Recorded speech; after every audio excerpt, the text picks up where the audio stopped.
नमस्कार दोस्तों, स्वागत है हमारे YouTube चैनल भक्ति सागर में। दोस्तों, यदि आप हमारे चैनल भक्ति सागर पहली बार देख रहे हैं तो सब्सक्राइब करना नहीं भूले। दोस्तों, आज से शारदीय नवरात्रि शुरू हो गई है। आश्विन मास के शुक्ल पक्ष की प्रतिपदा तिथि में कलश स्थापना कर नवरात्रि की शुरुआत होती है। पंचांग के मुताबिक कलश स्थापना के लिए पहला मुहूर्त सुबह 6:19 से 7:23 तक है। वहीं अभिजीत मुहूर्त सुबह 11:52 से लेकर 12:19 तक है और 12:19 से लेकर 4 अक्टूबर को दोपहर 2:58 तक प्रतिपदा तिथि रहेगी। उदया तिथि के मुताबिक 3 अक्टूबर यानी गुरुवार को कलश स्थापना किया जाएगा। प्रिय दर्शकों, शारदीय नवरात्रि के दिन स्नान करने के बाद पूजा के सामान एकत्रित कर लाल वस्त्र धारण करने चाहिए। इसके बाद एक चौकी पर गंगा जल छिड़क कर शुद्ध करके उस पर लाल कपड़ा बिछाएं और मां दुर्गा की प्रतिमा स्थापित करें और कलश की स्थापना करें। कलश की स्थापना करने के बाद मां दुर्गा को लाल वस्त्र, लाल फूल, लाल फूलों की माला और श्रृंगार आदि की वस्तुएं अर्पित करें और धूप व दीप जलाएं। ये सभी वस्तुएं अर्पित करने के बाद गोबर के उपले से अग्यारी करें, जिसमें घी, लौंग, बताशे, कपूर आदि चीजों की आहुति दें। इसके बाद नवरात्रि की कथा पढ़ें और मां दुर्गा की धूप व दीप से आरती उतारें और उन्हें प्रसाद का भोग लगाएं। नवरात्रि के पहले दिन मां दुर्गा को शैलपुत्री के रूप में पूजा जाता है। हिमालय राज के यहाँ पुत्री के रूप में जन्म लेने के कारण उनका नामकरण शैलपुत्री हुआ। इनका वाहन वृषभ है, इसलिए यह देवी वृषारूढ़ा के नाम से भी पुकारी जाती हैं। मां के दाएं हाथ में त्रिशूल है और बाएं हाथ में कमल सुशोभित है। ये सती के नाम से भी जानी जाती है, जिसकी एक मार्मिक कथा है। एक बार प्रजापति ने यज्ञ किया तो इसमें सारे देवताओं को निमंत्रित किया, परंतु भगवान शंकर को नहीं किया। माता सती यज्ञ में जाने के लिए विकल हो उठी।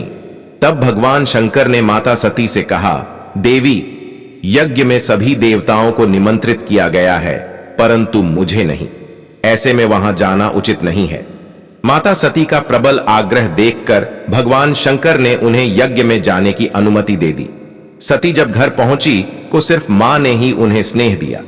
बहनों की बातों में व्यंग्य और उपहास थे। भगवान शंकर के प्रति अपमान, तिरस्कार का भाव था। दक्ष ने भी उन्हें अपमानजनक वचन कहे, जिससे माता सती को दुख पहुंचा। मां सती अपने पति का अपमान न सहन कर सकी और योग अग्नि द्वारा स्वयं को जलाकर भस्म कर लिया। इस दारुण दुख से व्यथित होकर भगवान शंकर ने उस यज्ञ का विध्वंस करा दिया। यही माता सती अगले जन्म में शैलराज हिमालय के यहाँ पुत्री रूप में जन्मी और शैलपुत्री कहलाई। मां शैलपुत्री के पार्वती और हेमवती अन्य नाम हैं। मां शैलपुत्री का विवाह भी भगवान शंकर से हुआ। शैलपुत्री भगवान शिव की अर्धांगिनी बनी। इनका महत्व और शक्ति अनंत है। मां शैलपुत्री चंद्रमा से संबंध रखती है। इन्हें सफेद रंग खाद्य पदार्थ का भोग लगाया जाता है, जैसे खीर, रसगुल्ले, बताशे आदि। बेहतर स्वास्थ्य और लंबी आयु के लिए मां शैलपुत्री को गाय के घी का भोग लगाएं या गाय के घी से बनी मिठाइयों का भोग लगाएं। मां शैलपुत्री की पूजा करने से जीवन में स्थिरता आती है। माता शैलपुत्री की विधिवत आराधना से वैवाहिक जीवन सुखमय रहता है और घर में खुशहाली आती है। इनकी अर्चना से मूलाधार चक्र जागृत होते हैं, जो अत्यंत शुभ होता है। साथ ही नवरात्र के प्रथम दिन मां शैलपुत्री की पूजा से चंद्रमा से जुड़े सभी प्रकार के दोष दूर हो जाते हैं और सौभाग्य की प्राप्ति होती है। मां शैलपुत्री बाएं हाथ में कमल पुष्प और दाएं हाथ में त्रिशूल धारण करती हैं। मां अपने भक्तों का उद्धार कर दुखों को दूर करती हैं।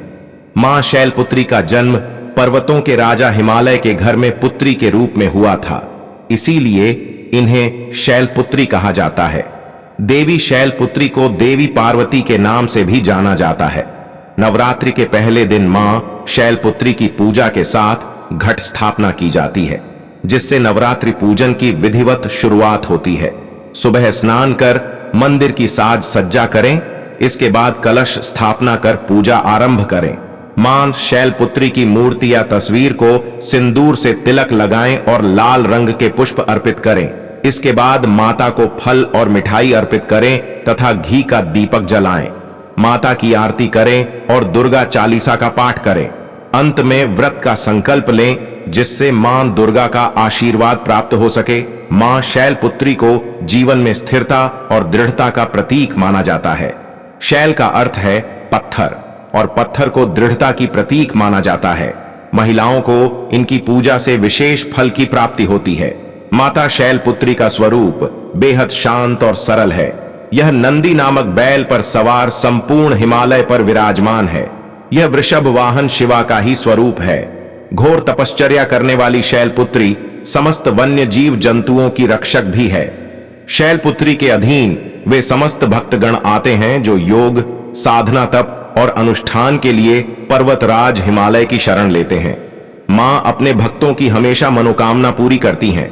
मान्यता है कि मां शैलपुत्री को गुड़हल का लाल फूल और सफेद कनेर का फूल प्रिय है। पूजा थाली में इन फूलों को जरूर शामिल करें। मित्रों, नवरात्रि के पहले दिन राशि के हिसाब से ये चीजें दान की जा सकती हैं। मेष राशि के लोग मां दुर्गा को उड़द की दाल अर्पित करके किसी ब्राह्मण को दान कर सकते हैं। वृषभ राशि के लोग माता मां काली को कनेर का फूल अर्पित कर सकते हैं। मिथुन राशि के लोग मां जगदम्बा सकते हैं। कर्क राशि के लोग माता महाकाली को 6 या 8 लौंग के साथ कपूर जलाकर पूजा कर सकते हैं। सिंह राशि के लोग माता दुर्गा को लाल पुष्प अर्पित करके दान कर सकते हैं। कन्या राशि के लोग मां दुर्गा को लाल रंग के फूल की माला अर्पित करके दान कर सकते हैं। तुला राशि के लोग माता मां काली को पीपल के पत्ते अर्पित कर सकते हैं। वृश्चिक राशि के लोग माता महारानी को पानी से भरा नारियल अर्पित करके दान कर सकते हैं।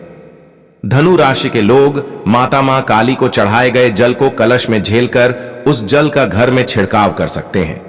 मकर राशि के लोग माता दुर्गा को काजल अर्पित कर सकते हैं। प्रिय दर्शकों, आपको यह वीडियो अच्छी लगी तो हमारे चैनल भक्ति सागर को लाइक, शेयर और सब्सक्राइब जरूर करें ताकि हमारे चैनल भक्ति सागर के माध्यम से आपको ज्ञानवर्धक जानकारी मिल सके। धन्यवाद।